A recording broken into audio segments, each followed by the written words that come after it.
Hello friends, आपका बहुत बहुत स्वागत है मेरे यूट्यूब चैनल पर। आज हम जिस कंपनी के बारे में सर्च करेंगे उसका नाम है फोक्स लाइटिंग। फोक्स लाइटिंग देखते हैं क्या करती है। फोक्स लाइटिंग ये एक तरह के फोक्स लाइटिंग बनाती है, जैसे कि ऐसे डिजाइनिंग लाइटिंग। ये देखो इस तरह की ये अलग अलग डिजाइनिंग लाइटिंग प्रोवाइड कराती है कंपनी। जैसे कि शोरूम वगैरह होते हैं ना बड़े बड़े, जैसे तनिष्क हो गया या अदानी के, अंबानी के शोरूम है, उनमें ये फिक्स लाइटिंग वगैरह करती है, जो कि डेकोरेटिव लाइटिंग होती है। ठीक है, फर्दर अगर डिटेल जाननी है तो इसमें आगे जा सकते हैं। इसकी मार्केट कैप है 736 करोड़। करंट प्राइस जो कल का प्राइस है 109 रुपये, हाई 218 है, लो 77 रुपीज़ है। इसका स्टॉक भी 19 रुपये है, बुक वैल्यू 19 रुपये 4 पैसे। डिविडेंड भी देती है कंपनी 0.46। ROCE 39.2 है और ROE 35.40 है। फेस वैल्यू इसकी 2 रुपये है। यह कंपनी 2005 में इनकॉर्पोरेट हुई थी, जो कि लाइटिंग और फिक्सिंग मैन्युफैक्चरिंग करती है, LED लाइटिंग।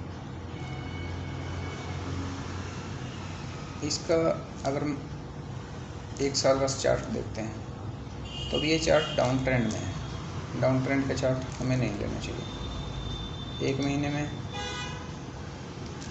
ये थोड़ा सा बढ़ा है, 6 महीने में डाउन है, 3 साल में अब है, एंड 5 साल में देखते हैं, 5 साल में भी अब है, 10 ईयर में भी हुआ है, और मैक्सिमम इसका अब है। लो लेवल से देखेंगे तो वहाँ से तेज है।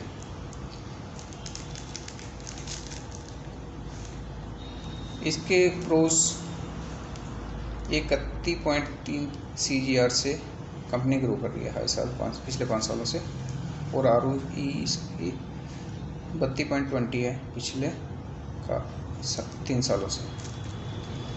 टैक्स रेट इसका जो इसके कंसर्न है, इसमें क्या कमियां कंपनी में। इसके डेबिटर डे भी इंक्रीज हुए हैं, 98 से 140 दिन हो गए। प्रमोटर की होल्डिंग कम हुई है पिछले 3 सालों में 17.3, जो कि देखना पड़ेगा कि क्यों कम हुई है।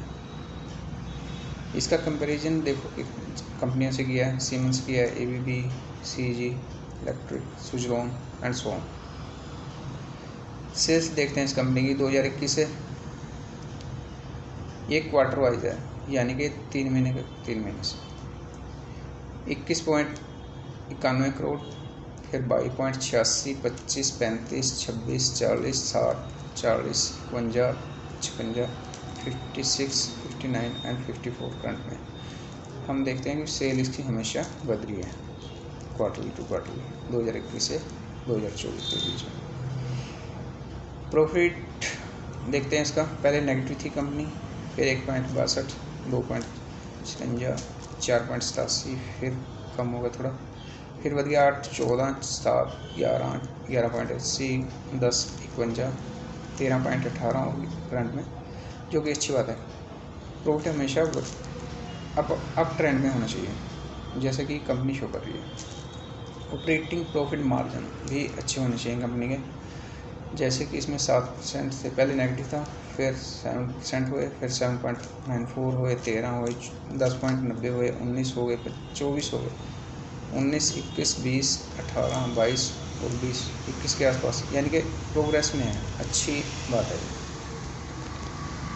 ऐसे ही इंटरेस्ट देखते हैं कंपनी का, वो भी ना ही ज़्यादा कम हुआ है ना ज़्यादा बढ़ा है, यानी कि पहले वो कहाँ 30 लाख देती थी, फिर 22 लाख कम किया इसने, फिर 29 लाख कर दिया, फिर 40 लाख कर दिया, अब करंट में 22 है, जो कि डाउन ट्रेंड है। पहले 40 लाख था, 22 लाख रह गया, अच्छी बात है। लेकिन कंपनी का इंटरेस्ट कम हो रहा है, इसका मतलब उसने कर्जा कम किया होगा, हो सकता है इसी के लिए कंपनी के मालिक ने शेयर बेचे हों अपने, उसने शेयर होल्डिंग घटाई है ना। आगे ईयरली सेल देखते हैं हम, ये है 2017 में सेल थी इसकी 78 करोड़ की, फिर 18 में 92 करोड़ होगी, 19 में 121, 20 में 99 2021 में यहाँ पे कम होगी क्योंकि कोविड आ गया था, सभी को पता है, इस वजह से सेल कम होगी। आगे मार्च 22 में फिर पिकअप किया 105 करोड़, फिर 108 करोड़, फिर 2024 में 224 करोड़ और ट्रेडिंग 12 मंथ में भी 227 करोड़ की सेल है, जो कि हम यहाँ से देखेंगे हमेशा इसकी सेल अप ट्रेंड में है। प्रॉफिट मार्जिन 8 था, 12% हुआ, 13 हुआ, 8 हुआ, 3 हुआ, 9 हुआ, 20 हो गया, 20% पे जा रहा है 2023 से, इसका मतलब अच्छी बात है। इंटरेस्ट 1 करोड़ 1 करोड़ ये ठीक है, यानी कि कंपनी ने कर्ज नहीं लिया, इंटरेस्ट नहीं जा बढ़ रहा है, उसका मतलब उसने इंटरेस्ट ना देने का मतलब है कि कंपनी ने उधारी कम ली है, जो पहले थी वो एज इट इज़ है। EPS भी उसकी पहले अच्छी थी, फिर नेगेटिव हो गई, फिर पॉजिटिव आ गई, अब भी अच्छी अब ट्रेंड में है, अच्छी बात है।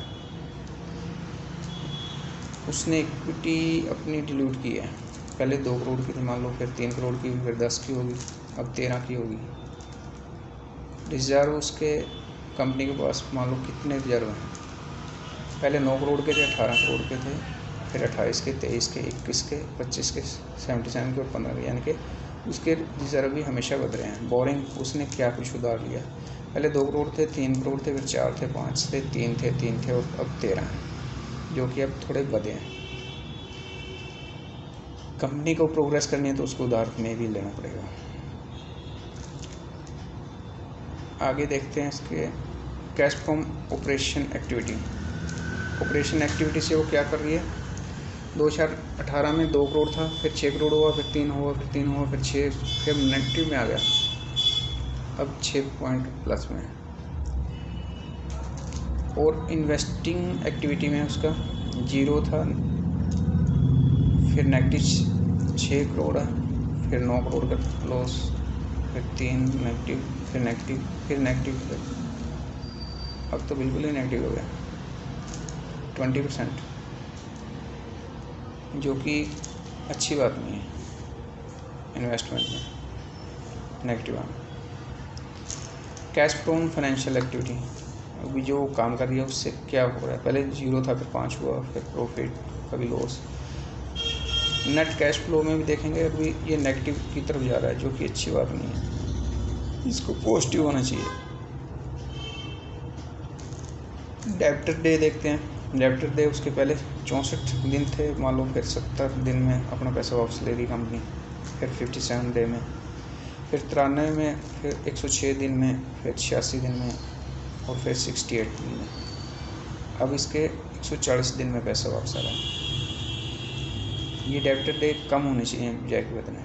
इन्वेंट्री डे, मान लो जो सामान बनाया कंपनी ने वो कितना दिन उसके पास स्टोर में पड़ा रहता है, उसके बाद आगे डिस्ट्रीब्यूट करने के लिए जाता है मार्केट में। जैसे पहले 39 दिन था, फिर 42, 57, फिर 86, 160 दिन, फिर 124, 150, जो कि बद रहे हैं, ये भी कम होने चाहिए बजाय के बदलने के लिए। डे पेबल, पहले 70 दिन में पैसा आता था, उसका वापस, फिर 66 दिन में, 56 दिन में, 94 दिन में, 148 दिन में, 136, ये भी पहले ज़्यादा थे अब कम हो रहे हैं, अच्छी बात है। कैश कन्वर्जन साइकिल 33 दिन, 46, 58, 86, 118, 73, 152, कैश कन्वर्जन साइकिल इसका बद रहा है, जो कि गलत बात है। ROC देखते हैं, ये पहले नेगेटिव था, फिर पॉजिटिव हुआ, अच्छी बात है, अब बद रहा है। शेयर होल्डिंग पैटर्न, जैसे कि मैंने पहले बताया आपको, इसमें पहले प्रोमोटर बहुत अच्छे थे, 73.36 थे, बट अब वो धीरे धीरे अपनी होल्डिंग कम कर रहे हैं। 56 मार्च में 56.80, दिसंबर तक भी 56.80, इन्होंने कम तो की है होल्डिंग, बट फिर भी 56% है, अच्छी है, पर इतनी कम क्यों की है, या तो उन्होंने कोई अपनी फैक्ट्री में कोई होल मशीनरी वगैरह डाली होगी, उसके लिए उनको ज़रूरत पड़ी होगी। इसको फर्दर डिटेल इसकी कॉल में देखनी पड़ेगी हमें जाके। आगे FI इसमें नीचे वाला है, अब थोड़ा था